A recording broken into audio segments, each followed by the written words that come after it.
जसं जसं वय वाढतं आणि वाढत्या वयांच्या काही तक्रारी असतात, मोठमोठ्या समस्या तयार होतात. त्यातूनच आपण सर्वच जातो आणि मी पण त्यातूनच जात आहे.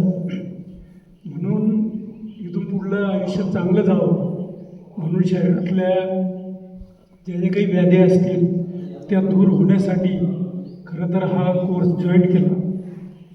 पण इथे आल्यानंतर आहार आणि आहारामधनं जे जे काही प्रॉब्लेम्स सुटू शकतात आणि आपण आहार घेतल्यानंच आपणच बरेच प्रॉब्लेम तयार करतो हे इथे आल्यावर ज्यावेळेस गोलार गुरुजीकडनं कळालं, तर ही गोष्ट मुळातच अद्भुत आणि अगदी बऱ्याच गोष्टी ज्या आपण कधी आयुष्यातही कल्पना केली नव्हती त्या प्रकारे इथे आल्यानंतर समजल्या.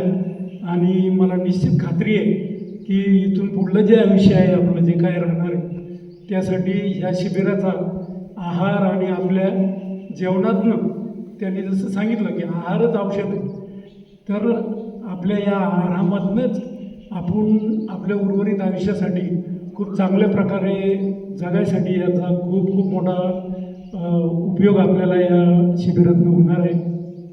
त्याचबरोबर इथं बऱ्याचशा गोष्टी कळाल्या आणि मी तसंही खास जसं आरोग्य जरी चांगलं राहिलं पण खरोखर आजची समस्या ही मानसिक शांततेची खूप मोठी आहे की ज्यातून आजूबाजूच्या परिसरात परिस्थिती, आजूबाजूचे परिवार किंवा आपल्या स्वतःच्या परिवारातही पाहतो की आज सगळ्यात जास्त गरज जर कुठली असेल तर मानसिक शांतीची.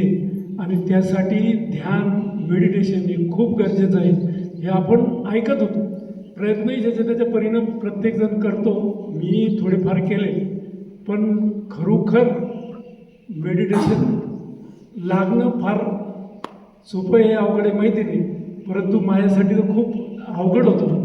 पण मला कालचा जो अनुभव आला की आईला पत्र लिहिल्यानंतर ज्या काही इमोशन्स आणि ज्या काही भावना आपल्या झाल्या त्यानंतर माझ्या आयुष्यात पहिल्यांदा ध्यान लागलं याची मला जाणीव काल झाली.